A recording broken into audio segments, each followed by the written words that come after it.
Okey, Assalamualaikum. Okey, malam ni kita nak pergi tengok friendly match Zuki dengan Tok Ram dekat The J Trick Snooker Kelang. Jom kita tengok baru sampai.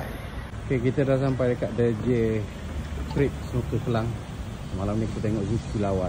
Jom. Kita jumpa dengan organizer lah. Baik tu, baik. Okey, jom kita pergi tengok Pomok main dengan Mat.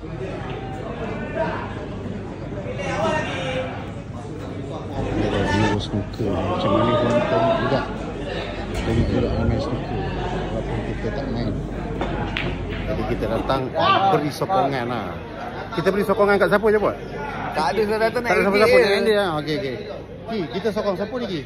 Kita sokong siapa? Kita sokong tak tahu lah. Tak tahu sokong mana. Tapi dua-dua nampak macam boleh pergi. Dua-dua boleh pergi. Jadi kita tengok siapa menang lah. Sebab dia orang seria sangat. Kan? Kan kita tengok. Satu frame. Bang, copotnya lebih ah. Referee lah, Yuyu referee, orang kampung referee. Dia try buat bola angkong ni lagi ni layan Pomok dulu dengan Mat Production lawan. Tok Ram dengan Zuki belum lagi. Zuki dengan Tok Ram mau pukul 12. Okay, first game Pomok kalah tentang Mat Production. Pomok menang. Jadi kita tengok Tok Ram main. Jadi kita tengok Zuki dengan Tok Ram punya game. Mari datang jadi penonton, kita support lah hari ni. Kita support lah, kawan-kawan main kita support. Tengok sekarang kita jadi juara bertahan. Habis Sareng dah pukul, Mat Production dah pukul. Next siapa? Relax. Ada naik. Relax. Sekejap lagi tu umum. Relax. Apa pun? Tania. Baik. Lasiru baik datang support. Kita kena support kawan-kawan. Mantap.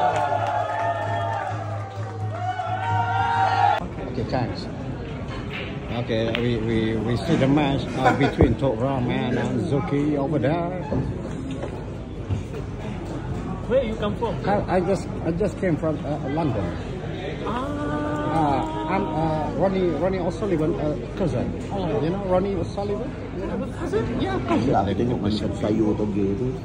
Okay, kita boleh simping kat situ. Oh, geletik kuat geli di situ. Okay, kita tengok last game.